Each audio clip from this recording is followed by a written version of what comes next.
Venom's origin story is the stuff of nightmares for Spider-Man as well as other wayward hosts. The emotional buffet that keeps Venom fit and energized is also a tricky way to score a free meal. Beyond this tenuous point, Venom harbors a lot of superpowers that he'd like to keep a lid on. Since Venom shares a lot of these in parasitic collaborations, is he putting himself in jeopardy? The secret's out. CBR is your premier source of geeky goodness. Merge with the red subscription button below to stay up to date on all of our wicked videos.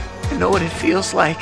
Fear of surfboards and waves. Collectively, the Klyntar, aka alien symbiotes, are to be avoided at all costs. They are a tremendous pain in the keister to shed should they latch onto you as a host. They're as deadly as they are fearless. Not that they're totally without fear though, and one of them is just ridiculous. We all know that fire's dangerous, but for alien symbiotes, flame will make the oily monster retreat like melted butter. One time, the bro monster and Spidey scuffled, and the web-slinger produced a cheap old lighter and burned some old copies of the Bugle. Bizarre that they're susceptible to a primitive element. Then again, the xenomorphs from Alien aren't the marshmallow roasting type either. What about sound? Loud sound waves aren't tasty for Klyntar. This isn't a secret, but it's another Achilles tendon that he wishes others had no knowledge of. In the Marvel Cinematic release Spider-Man 3, our hero defeated the hateful and possessed Eddie Brock by using scaffold piping and serenading him with a little industrial music. However, Galactus makes the Klyntar collectively pee their pantsuits, and by default, so does the Silver Surfer. The Surfer explored a planet that the Klyntar infested before Galactus ate it like a snack. Problem is, Eddie Brock isn't the same guy he once was. The veggie option.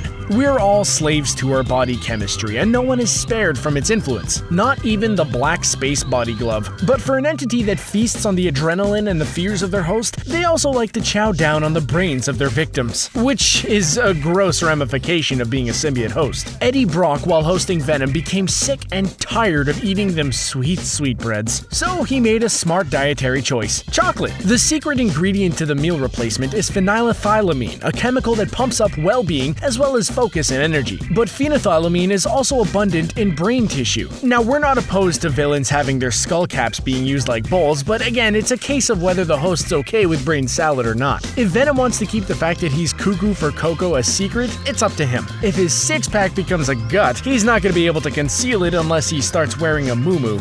For those of you who love ad-free viewing and free things, we're excited to announce the Premium Network. The Premium gets you early access to videos from CBR, The Gamer, Screen Rant, and many other great channels. Thousands of videos in one place with ad-free browsing. How sweet is that? Sign up for free The Premium by clicking the link to start binge-watching videos from your favorite channels.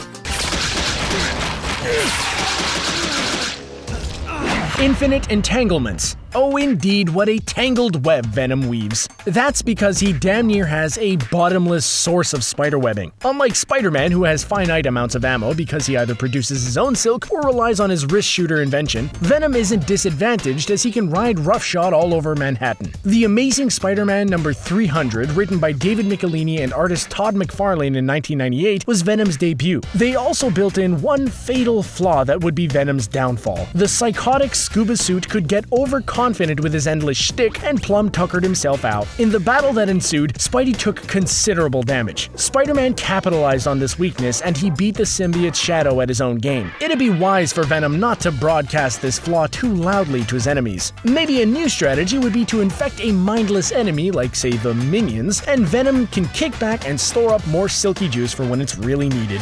You may be our spawn, but that won't keep us from destroying you. Making little Venoms. The Klyntar can procreate. That's just the facts of life for sentient space garments. They tend to carry 5 seeds under their jumpsuits that can become new symbiotes, like Carnage and Toxin, Venom's child and grandchild, we guess. Not that this family of freaks are sticklers for tradition. They harbor so much hatred and distrust for each other, and coupled with the characteristics of their host, well, they might just try to kill each other. With family dynamics and a lack of tenderness that matched that of a school of sharks, we would imagine that they want to keep this on the DL. In 2003's Venom number 11, Daniel Way and Francisco Herrera concocted a confusing and convoluted series that introduced Venom's clone offspring. If you could wade through crazy plot points, we got somewhat of a payoff when Venom, a la Eddie Brock, arrived in edition number 11. In a big brawl with the Fantastic Four, Venom makes the crazy decision of thrusting his rather intimidating tongue straight down the Thing's throat. The Human Torch sears off off Venom's tongue with part of it staying in Ben Grimm's gut,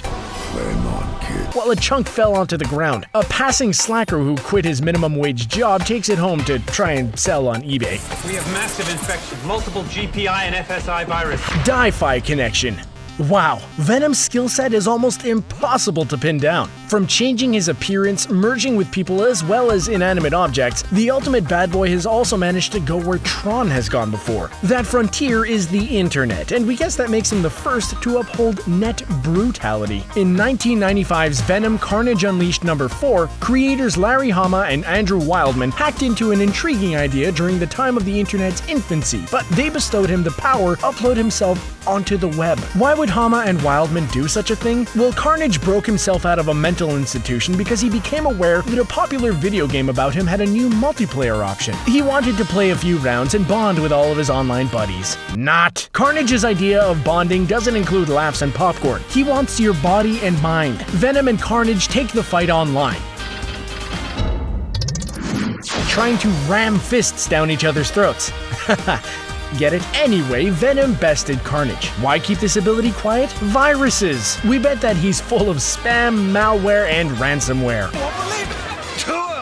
Ants in their pants. We don't care how tough you are, or think that you are, there will always be someone bigger and better lurking around the corner. If we're talking about the alien symbiotes, then pause a second and fathom someone or something that can scare the coal out of Venom and company. It seems that they aren't immune to becoming the hunted. Back in 1996, the miniseries Venom the Hunted turned the tables on these fearless nightmares. A race of Xenophage, sharing similarities to aliens' xenomorph, came to Earth as the Xenophage craved their tasty brains. Why does everyone from outer space crave brains? Making things more difficult for Eddie Brock's desire to literally keep his head, he needs to be extra vigilant as the Xenophage can shapeshift into any form, including an antique hutch complete with fine chinaware. If he's careless, Brock will be on the receiving end of the good cutlery. Fortunately, he outsmarts the hungry bug by tricking it to eat a grenade. This knowledge could jeopardize his commanding position of supremacy and turn him into a lunch special.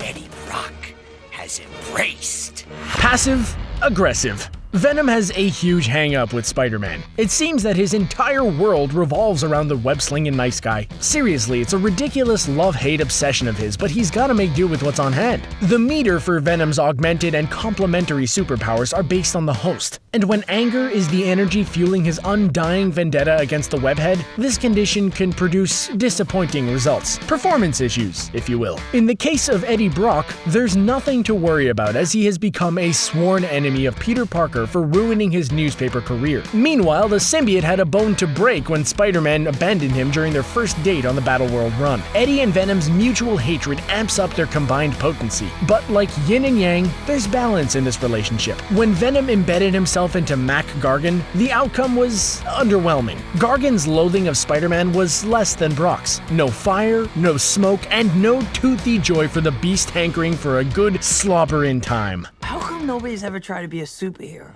Arrested development. The customer is always right. Or is it the squeaky wheel gets the grease? When the petroleum-coated Spider-Man debuted in Amazing Spider-Man number 252 back in 1984, it was too much for comic fans. First sight of the cover that was riffing on the Amazing Fantasy number 15 artwork set off a backlash of complaints to Marvel HQ. How could they venomize their friendly neighborhood Spider-Man? It's fair to say that Venom had gone over like a lead balloon, but of course that was the death of our esteemed subject. And later that month, the revamped Spidey appeared in Marvel Team-Up number 141 with Daredevil. That sealed Venom's fate, temporarily. The people spoke, and Marvel heeded their request and shelved the spacesuit for a 7-month stretch. In the interim, the writers at Marvel spun a new story thread, telling Venom's origins about how it's a living entity who hijacked the web-slinger, among others. And we know the backstory of the symbiote's grudge that has burned for over 20 years. This isn't a secret on Venom's behalf, but from someone even more powerful, the writers. We're not brothers! Forget me not. Venom's amazing powers and abilities have never failed to impress us. We love the bond that he forms with his hosts and the grab bag of heightened powers that result from their rather unholy unions. We've scraped the tip of the iceberg of Venom's abilities in our list. The oil puddle of honor can draw from the wide catalog of benefactors and their powers that he's, let's say, gotten to know. As per usual, there's a snag concerning Venom's most bone-shattering power: genetic memory. A database of info that Venom gleans from his hosts symbiotes gets stored in the suit. Venom's cohabitated with a lot of superheroes and villains. He gets around. All he has to do is remember their genetic traits and run with it. However, it's a good thing for those waging war with the symbiote that the segment of his genetic memory has been partially erased. Spider-Man might not be able to survive to kiss Mary Jane again. Venom's able to cycle through the unique powers of Red Hulk, Green Hulk, Ghost Rider, Eddie Brock, Deadpool, Thor, and Wolverine. Man, forget about it. Parker would become an unceremonious bug stain on Venom's windshield if Venom could only remember. Stop calling us that! Those old emotions. The Klyntar are a complicated race of black goo, and their adaptive prowess has been the key to their survival, but the moral direction of their kind took a left turn at some point. We mainly know the symbiotes as a ruthless, parasitic nightmare that maintains control with a commanding grip. Seriously, you don't want to get under Venom's thumb. However, the Klyntar weren't always a universal pest, as their origin story states that they were hell-bent on being noble. That was eons ago, before they became hooked on all of that scrumptious Earth-human fear. The case-by-case possessions that Venom perpetrated on others yields, well, varying results, like a warped sense of wrong and right, depending on the host's resentment towards Spider-Man. In Venom number 7, Eddie Brock prioritizes his hate and shifts that to the symbiote that they spawned, Carnage, temporarily sparing Spidey from their vengeance. Although nothing is forever and your face will turn blue before a conclusive pattern emerges from Venom's deeds. Flash Thompson is a more chill host, and this rubbed off a little on Venom. The dynamics to their tug of war usually place Venom's interests on top. Symbiotes transformed from benevolent to opportunistic parasites, and since their race became corrupted by the dark side, Venom was banished for being too nice. So, how was that? Did we figure out Venom's hidden truths about his awesomely deadly powers? Do you think that any of these will be revealed in the 2018 Venom cinematic release? And which ones do you think are missing in our list? Sound off in the comments section below. Also, don't forget the emoji answer. Here's the answer. How'd you do? Did you nail it or did you fail it? Let us know how you did. We really hope that you enjoyed this video, and thanks for watching!